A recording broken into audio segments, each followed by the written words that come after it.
Anyway, back to Harry Potter. What do you think? I was going to ask you this earlier, actually. What do you think about J.K. Rowling saying that she's going to write some more Harry Potter books? Sorry. Oh yeah, I think I read that. Yeah, she was open to another set of Harry Potter films, wasn't she? But books rather. We both did that. But is she doing that just for the money? So is it going to be? Is she passionate about the Harry Potter story still, or is it just? Of course, she's passionate about the story. Let's get some money. As a pessimist, I'd say she's passionate about the story because she's got to be.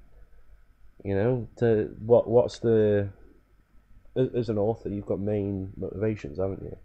Granted, telling a story and fame and all that's a lot is one of them, but money is still, you still need to put bread on the table, don't you? You need. Exactly. So what I'm saying is she just got gonna a hell of a lot of bread? Is she just gonna go write these, try and churn out as many as she can and go for quantity rather than quality? I don't know. I think it's impossible to say.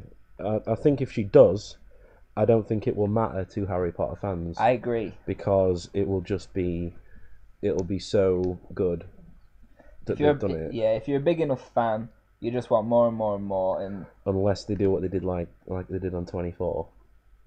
Yeah, that's true. Season 8 of 24. They were gonna scrap it at should have season stopped 7. At season 7. And then. But then again, I mean, the thing is, it's a completely different thing, isn't it?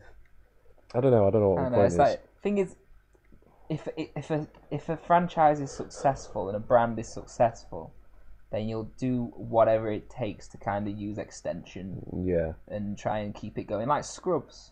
Scrubs was so successful. My goodness. It ran its course, and now they're keeping the name. Different people, a few cameos here and there. But awful. In my opinion, it's ruined. Awful. In my opinion, it's ruined. It is. Well, it's not your opinion. It's fact. It's fact. Yeah. Or Die Hard. Die Hard 4. That was another one. Just stop. Just don't bother. Although, it's not a very popular opinion, but what they did with Star Wars, I thought that was fantastic. Yeah. I thought Star Wars 1 to 3 were better than the others, but controversial opinion. It is a very controversial opinion, but you know what? I don't care. I don't know. They're classics.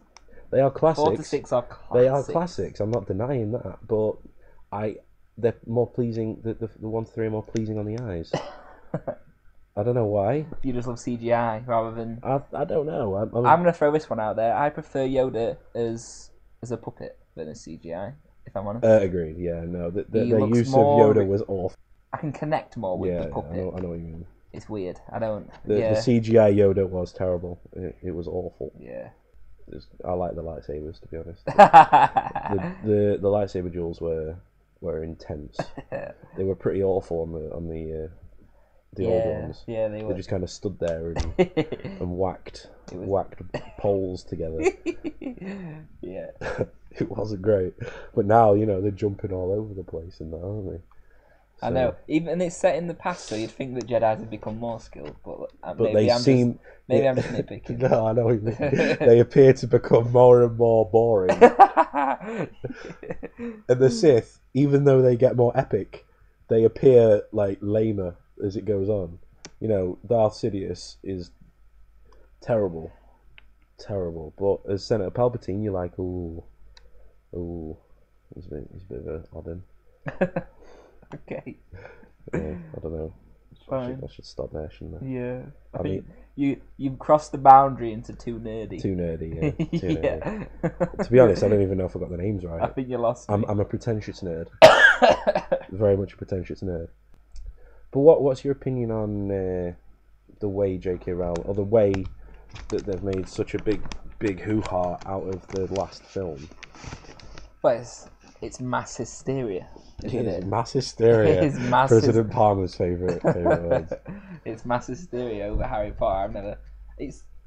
I mean, obviously, if you guys are listening to this, you all have Tumblr, and you would all have seen, or even if you're not, part of it, you would know how hard hitting Harry Potter's been to Tumblr. What's your take on it? It's crazy, even down to little things like comparing Clive Owen to Okay. to Neville Longbottom. Neville Longbottom looks like Clive Owen now. Okay, he does. But I mean, I've seen URL changes. I've seen people completely do up their Tumblr. I mean, good on you.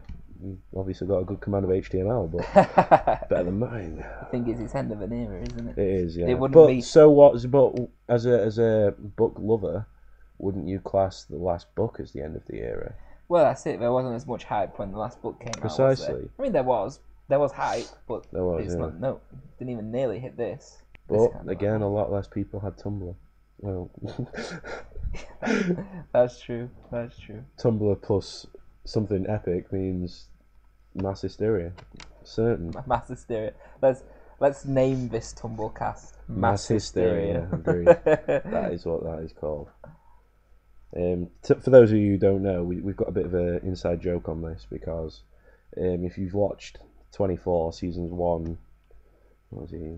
Seasons 1, 2, season 3? I think he might be. I think he's in the beginning of 3. We are terrible 24 fans. Hey, I blitzed them though.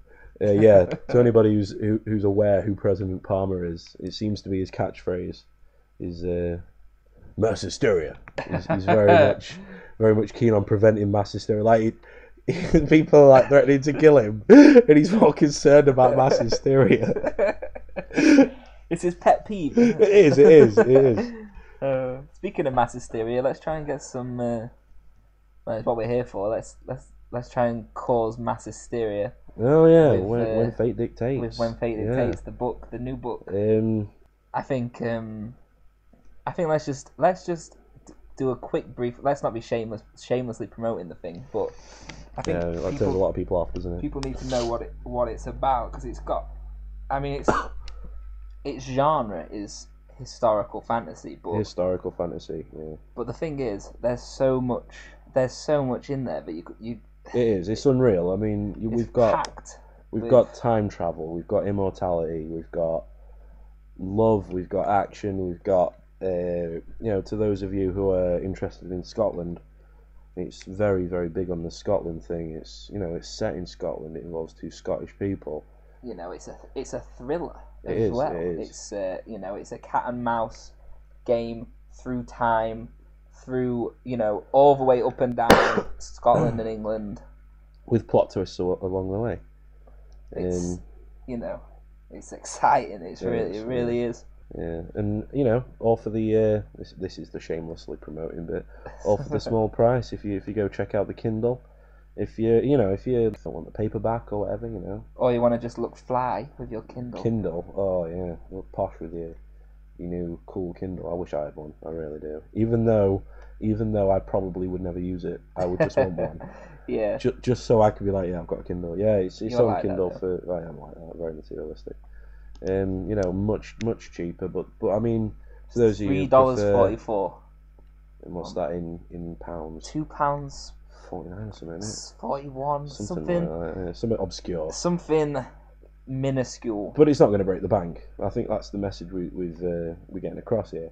I mean, neither is the paperback, of course, but for those of you who would prefer to pay that little bit extra for the new book smell, so you can put it on that shelf. There is something special about getting a new book. There is. Breaking that spine. I think the Kindle's doing well. Ebooks are all good and well, but you can't beat an original book. You can't beat, in your hand, flip through the pages. Take it with you on your train. I mean, you've got your Kindle, but you can't break a book as easy as a Kindle. God knows what your insurance must cost on them Kindles. You make up for that with the cheap prices, don't you? And also in post-apocalyptic, when we were talking about Book of Eli. Oh yeah. If zombies were to ever take over the world, in that situation, you would rather have a load of books. Book because you don't have to charge it. Yeah, exactly. Right. Well, I think that concludes today's Tumblcast. Again, we just like to say, get a copy of When Fate Dictates. You will not regret it. Yeah, if you like this Tumblcast, just reblog it or like it or whatever. We could do with the support. Back us up all the way. Also, if you want to know a bit more about the book or Elizabeth Marshall, you can go to elizabethmarshallwrites.com, which is the official website. It's got the blurb on there, and it's got some nice little blog post by Elizabeth herself. Yeah. And of course, don't be afraid to drop something in our ask box. We guaranteed to get back to you. Don't you worry about that. And sometimes, even Elizabeth does it herself personally.